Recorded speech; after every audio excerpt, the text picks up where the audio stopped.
If you're trying to remove a SIM card from your Android phone, you'll first want to locate the SIM tray, which looks like this. It has a tiny hole in it, and you'll open it by pushing something inside that hole. A lot of phones come with the eject tool designed for this, but in a pinch, you can use a paperclip or something similar as a backup. Powering off your phone is always smart, but it's not actually required. Opening the tray doesn't take a lot of force, but the tool has to be aligned properly. Don't force it, just find the right angle and then push the tool firmly down until you see the tray pop open.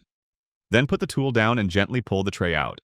Pulling from the middle is recommended because sometimes pulling from the top and bottom corners can kind of bend the tray, which is not what we want.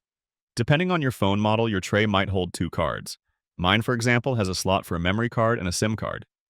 Anything with a number like 32 gigabytes would be a memory card, so we'll leave that alone. The small white card here is the SIM card. Some phones also have dual SIM card slots, so that's another thing to keep an eye on. Also, some high-end phones now only use an eSIM, which means they don't have a physical SIM card at all.